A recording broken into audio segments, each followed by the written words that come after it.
আসসালামু আলাইকুম। সংবাদে আপনাদের সবাইকে স্বাগত জানাচ্ছি। আমি ফিরোজ তোহা। শুরুতেই সংবাদ শিরোনাম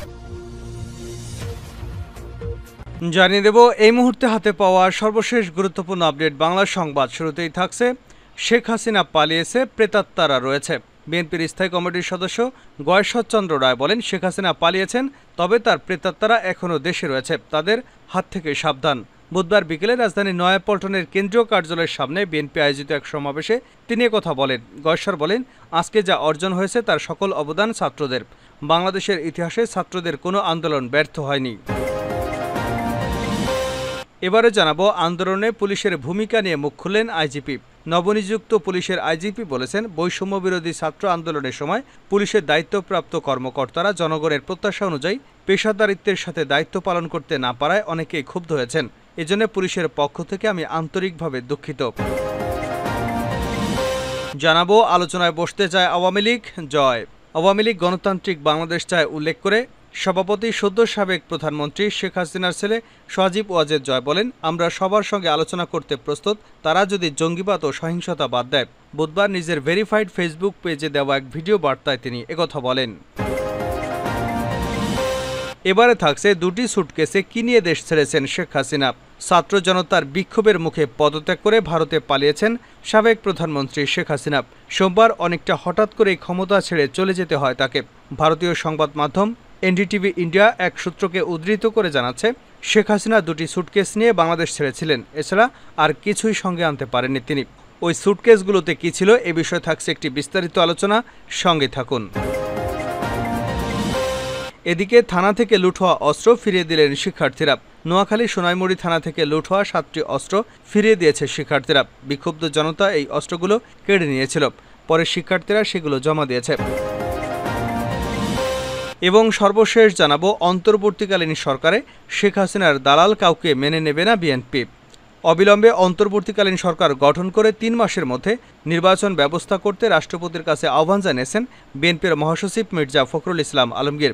আজ বুধবার বিকেলে রাজধানীর নয়াপল্টনে এক জনাকীর্ণ সমাবেশে তিনি এমন আহ্বান জানান। এই সমাবেশে দলের জ্যেষ্ঠ নেতা খন্দকার মোশাররফ হোসেন বলেছেন, অন্তর্বর্তীকালীন সরকারে পদত্যাগী প্রধানমন্ত্রী শেখ হাসিনার দালাল বা তার অন্যায় অত্যাচারে সহযোগী ছিলেন এমন কাউকে বিএনপি গ্রহণ করবে না। এতক্ষণ শিরোনাম শুনছিলেন, এবার বিস্তারিত। প্রিয় দর্শক, আপনি যদি এই চ্যানেলে নতুন হয়ে থাকেন, ভিডিওটি দেখতে দেখতে চ্যানেলটি সাবস্ক্রাইব করে আমাদের সঙ্গেই থাকুন। আর এই ভিডিও সম্পর্কে আপনি আপনার মূল্যবান মতামতটি কমেন্ট বক্সে জানিয়ে দিন। আর হ্যাঁ প্রিয় দর্শক, জানিয়ে দিন ভিডিওটি কোথা থেকে দেখছেন। হাসিনা পালিয়েছে, প্রেতাত্মারা রয়েছে, গয়েশ্বর। বিএনপির স্থায়ী কমিটির সদস্য গয়েশ্বরচন্দ্র রায় বলেছেন, শেখ হাসিনা পালিয়েছেন, তবে তার প্রেতাত্মারা এখনও দেশে রয়েছে। বুধবার বিকেলে রাজধানীর নয়াপল্টনের কেন্দ্রীয় কার্যালয়ের সামনে বিএনপি আয়োজিত এক সমাবেশে তিনি একথা বলেন। গয়েশ্বর রায় বলেন, আজকে যা অর্জন হয়েছে তার সকল অবদান ছাত্রদের। বাংলাদেশের ইতিহাসে ছাত্রদের কোনো আন্দোলন ব্যর্থ হয়নি। তিনি বলেন, অন্তর্বর্তীকালীন সরকারের কে প্রধান উপদেষ্টা হবেন সেটা আমাদের ভাবার বিষয় নয়। আমরা ভাবি দ্রুততম সময়ের মধ্যে জনগণের নির্বাচনে নির্বাচিত সরকারের কাছে দায়িত্ব হস্তান্তর করতে হবে। বিএনপির এই জ্যেষ্ঠ নেতা বলেন, পাড়া মহল্লায় নব্য বিএনপি সৃষ্টি হয়েছে, তারা বিভিন্ন জায়গায় হামলা চালাচ্ছে, লুটপাট করছে। এদের সাথে বিএনপির কোনো সম্পর্ক নেই, এদের ব্যাপারে সজাগ থাকতে হবে। আপনারা যারা মামলার শিকার হয়েছেন, ভাই হারিয়েছেন, আর একটু কষ্ট করেন, সব হামলা ঠেকানো হবে। পুলিশ বাহিনীর উদ্দেশ্যে গয়েশ্বরচন্দ্র বলেন, পুলিশ সদস্যদের মধ্যে সবাই অন্যায় করেছেন, বিষয়টি সঠিক নয়, সুতরাং আপনাদের সবার ভয় পাবার কিছু নেই। আন্দোলনে পুলিশের ভূমিকা নিয়ে মুখ খুলেন আইজিপি। নবনিযুক্ত পুলিশের আইজিপি বলেছেন, বৈষম্য বিরোধী ছাত্র আন্দোলনের সময় পুলিশের দায়িত্বপ্রাপ্ত কর্মকর্তারা জনগণের প্রত্যাশা অনুযায়ী পেশাদারিত্বের সাথে দায়িত্ব পালন করতে না পারায় অনেকে ক্ষুব্ধ হয়েছেন। এজন্য পুলিশের পক্ষ থেকে আমি আন্তরিকভাবে দুঃখিত।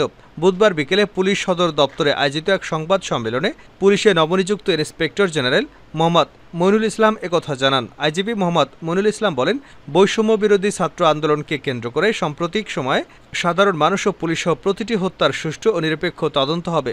দেশের শান্তি শৃঙ্খলা ও স্থিতি ফিরিয়ে আনতে আমরা সর্বাত্মক চেষ্টা করছি।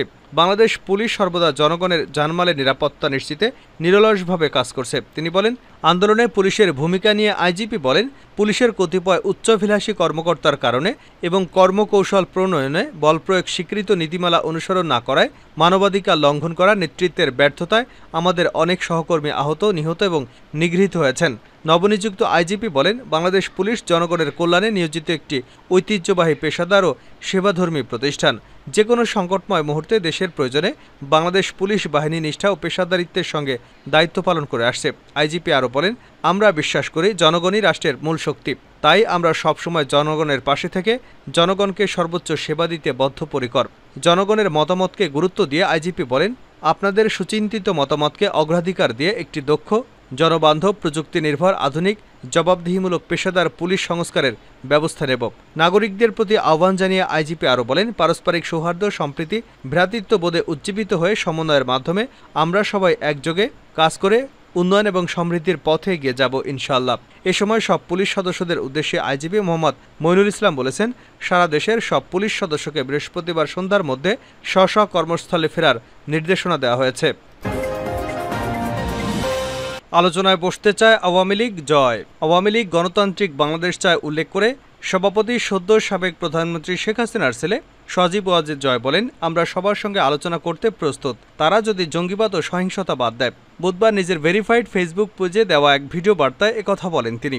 2 মিনিট 36 সেকেন্ডের ভিডিও বার্তায় সজীব ওয়াজেদ জয় বলেন, বাংলাদেশে এখন বিশৃঙ্খলা পরিস্থিতি চলছে, সারা দেশে ভাঙচুর হচ্ছে, লুটপাট হচ্ছে, আমাদের নেতাকর্মীদের উপর হামলা করছে, অনেককেই হত্যা করা হয়েছে।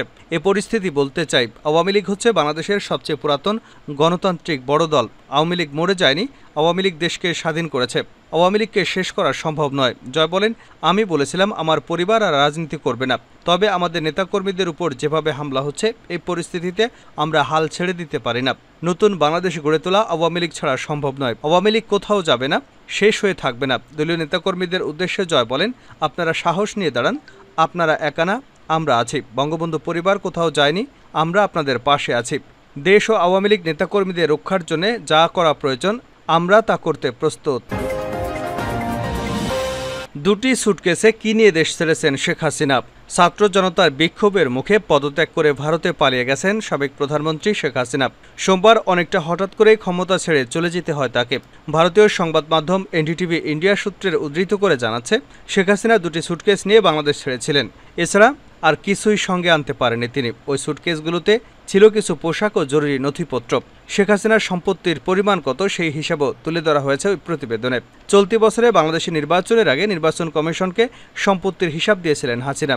এনডিটিভির প্রতিবেদনে বলা হয়, নির্বাচন কমিশনকে দেওয়া হিসেব অনুযায়ী শেখ হাসিনার 4 কোটি 36 লাখ টাকার সম্পত্তি রয়েছে। সংশ্লিষ্ট একাধিক সূত্রের কাছ থেকে শেখ হাসিনার ক্ষমতা ছাড়ার শেষ 4 ঘন্টার একটি বিবরণ পাওয়া যায়।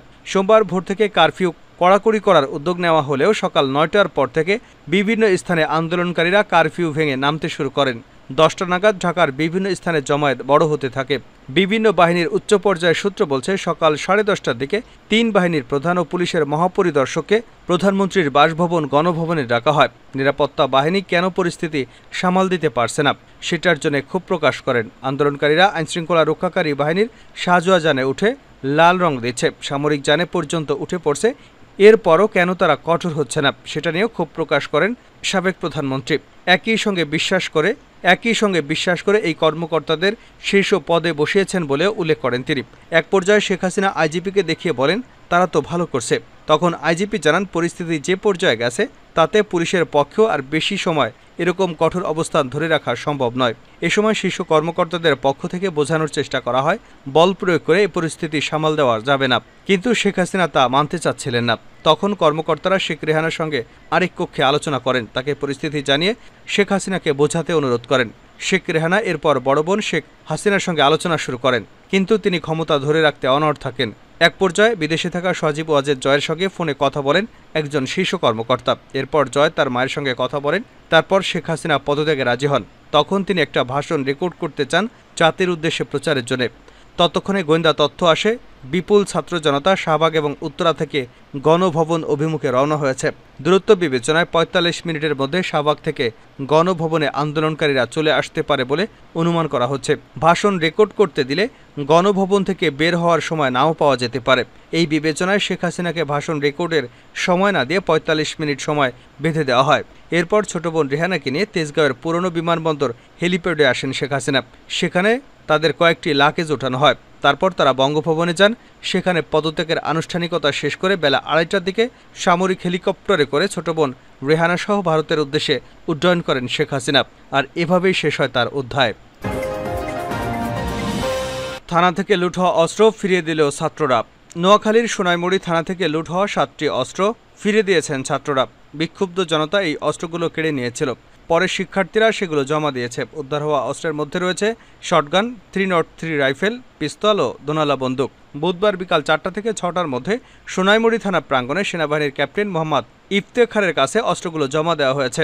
এর আগে একই দিন সকাল থেকে দুপুর পর্যন্ত অস্ত্রগুলো উদ্ধার করে ছাত্ররা। স্থানীয়রা জানান, গত সোমবার দুপুরের দিকে বৈষম্য বিরোধী ছাত্র আন্দোলনের সমর্থনকারী সোনাইমুড়ি বাইপাস এলাকায় জড়ো হয়। এরপর তারা সেখানে আনন্দ উল্লাস করতে থাকে। বিকাল 4:45টার দিকে আনন্দ মিছিল থেকে কয়েকজন সোনাইমুড়ি থানায় ইটপাটকেল নিক্ষেপ করে। ওই সময় থানার ভিতর থেকে পুলিশ গুলি ছুড়লে ঘটনাস্থলে একজন নিহত হয়। তারপর উত্তেজিত জনতা সংঘবদ্ধ হয়ে থানা ঘেরাও করে হামলা ভাঙচুর চালালে অনেকেই গুলিবিদ্ধ হন। পরে উত্তেজিত জনতা থানা ভবনে আগুন ধরিয়ে দেয়। এ সময় আরও শতাধিক লোক আহত হয়। এতে 4 পুলিশ সহ 8 জন মানুষ মারা যায়। এ সময় বিক্ষুব্ধ জনতা সোনাইমুড়ি থানা থেকে বেশ কয়েকটি অস্ত্র লুট করে নিয়ে যায়। পরে শিক্ষার্থীরা 7টি অস্ত্র জমা দিয়েছে।